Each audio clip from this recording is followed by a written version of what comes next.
Hello, welcome back to the channel. My name is Lisa Elvin Steltore, and I'm a genealogist and a passionate traveler. Over the last several years, I've been focusing my attention on les filles du roi, the king's daughters. There are over 700 of them. We're on episode 277. We've done pretty good. We've got a long way to go. Thank you so much for all of you who have been on this journey with me. Truly amazing how many subscribers we've gotten and all of that. Really appreciate your support. Another way you can support the channel is by exactly doing that. Subscribing, like, and notify. And also there are a couple of other ways. We have Patreon, where you can have a monthly subscription, $1, $10, or $25, depending on the level of involvement you want. And then we have Coffee, which is a one-time payment that a lot of people do. And then I also have my PayPal button. That's on my website, and I have lots of people who do that as well on a monthly basis as well. So I'm really grateful to all the support that I've gotten thus far. It really means the world to me, and I'm very, very, very earnest when I say it touches me to the bottom of my heart that you like what I do. So thank you so much. With that being said, let's get started, and we will explore episode 277. We'll see you on the other slide. Today we're going to be looking at episode 277, Marie Gravois. She comes to us from a viewer request. I did not have her in my files, so it was a pleasure to get to know Marie a little bit better. She is a woman of mystery. She was born in 1646 in an unknown location to unknown parents. And the reason that we don't know is because the marriage record for her eventual husband has not been found. And so we do not have any clues as to where this wonderful fille du roi comes from. What we do know is that she sailed on the Saint-Louis de Dieppe and arrived in New France or Quebec September 25th, 1667. Groom that she selected and who selected her, his name, Philippe Etienne. And he was born in 1631 in a commune called Deuil-sur-le-Mignon in France. Isn't that a pretty name? His parents were Maître Etienne and Louise Arsenal.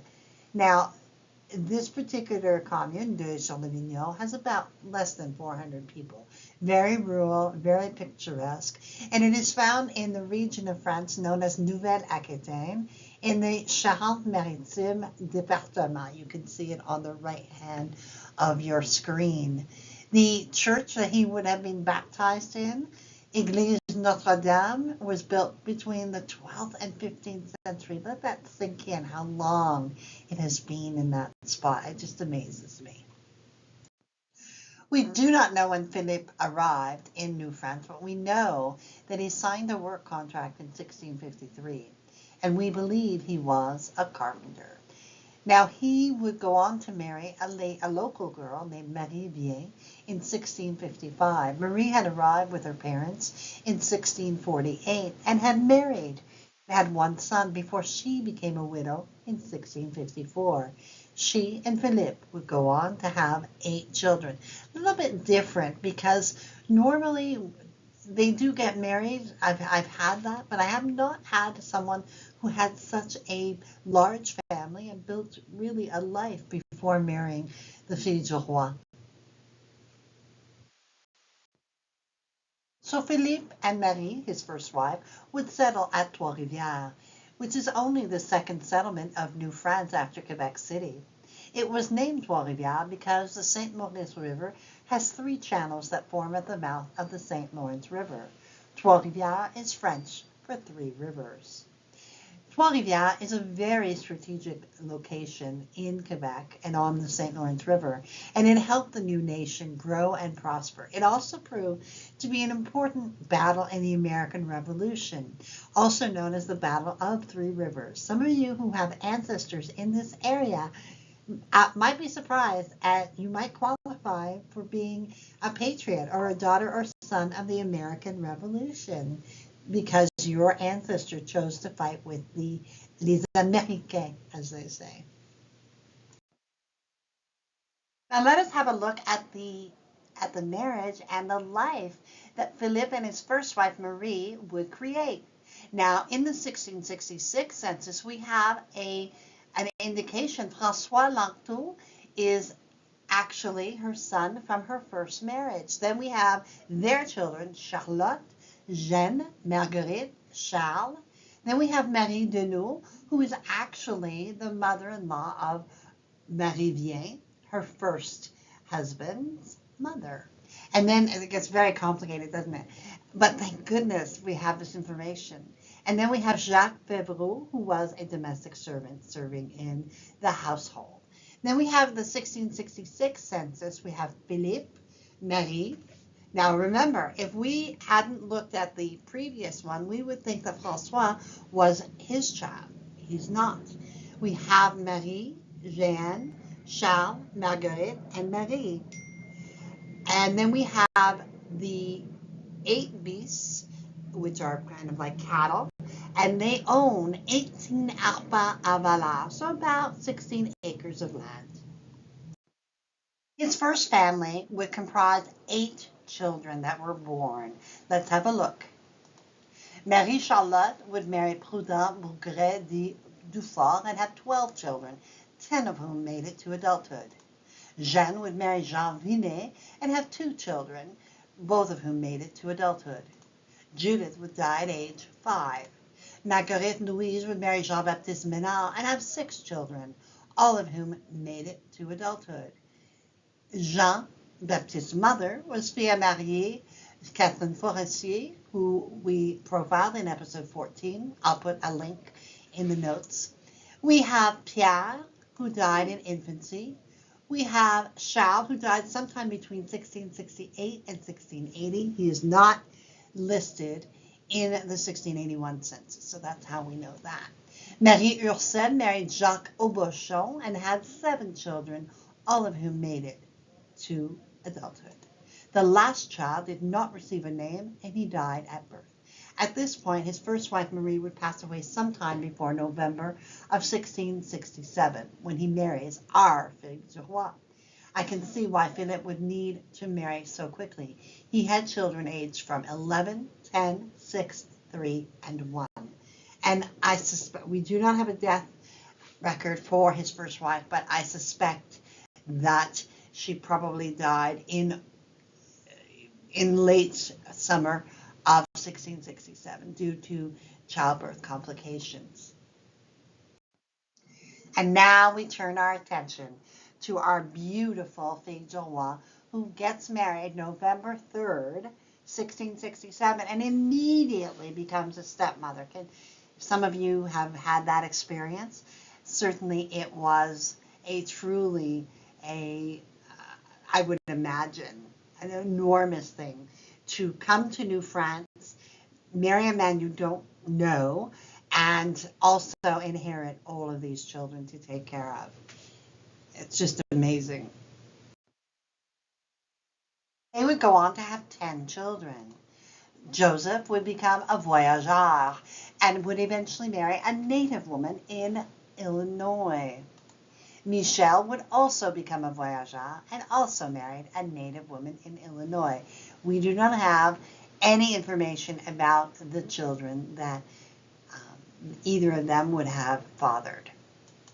Dominique would marry Jeanne Cartier, but would die less than a year after his marriage without leaving any descendants. René would marry Marie-Françoise Aubuchon and have 3 children, all of whom survived before his own premature death at 36. Jacques would also become a voyageur, but there is no evidence of a marriage. Pierre would pass away at age 15. Madeleine would marry François Pigeon and have 6 children, all of whom would make it to adulthood. François' mother was Jeanne Godard, a fille à marier who we have not yet profiled. Etienne would also become an engagé, but we don't have any information on him.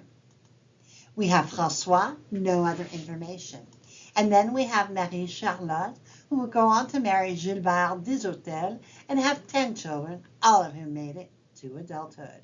Now let's have a look at the 1681 census. We have Philippe and Marie. Then their children, Marguerite, Marie, Joseph, Michel, Dominique, René, Jacques. This is before all of them became voyageurs. And then we have Pierre and Madeleine, just an amazing household. Then we have one gun. We have three bêtes à cornes, which is about, you know, three goats or three horned animals. And we have five arpents, about 3 acres of land. So there is some dispute about when Marie would pass away. We don't have a death record. So there are some that say after 1690, 92. The one that I think is correct is sometime after 1708, January of 1708, where there is some listing of her. Her husband, Philippe, would pass away 2 years later, which is kind of par for the course, if you know what I mean. And so that is what leads me to believe that it's after 1708, but before her husband passes. So so if that is true, then she would have been about 62 when she would have passed, and they would have been married about 41 years. So that's, if that is when she passed, then just a tremendous accomplishment in terms of being married for that long. Now, she would leave us with a descendancy list of 66 as of 1729. Now, here's where I really want you to understand the impact of this woman, because even though her descendancy is really small in comparison to others, one of the most important legacies is her legacy as a stepmother. So even though the descendants of Marie would not obviously count toward her numbers, her influence and her impact on Marie's children and Philippe's first family are tremendous. So it really is important to note that and not just look at the numbers. Now, Philippe would die in 1710 at the remarkable age of 79. Just a tremendous life that he led, and just was definitely one of those strong and steadfast pioneers in New France. And so this ends episode 277. This was like a mini series with the several, the children from the first marriage and all of that. Just amazing, amazing life. And you never know how one person can impact other people's lives. So I thought it was important to explore both families. Even though our fille du roi did not actually have those children, her impact on their lives had to be extraordinary. So I think it's wonderful she's like a bonus mom. I think that's what we call it now. But definitely very, very important. And we thank her for her contribution. And we are blessed that she came to our shores. And we will be forever, ever touched by her contribution, and we bless her memory. Thank you so much. And I want to say thank you to my Patreon supporters and subscribers. The wind beneath my wings, indeed.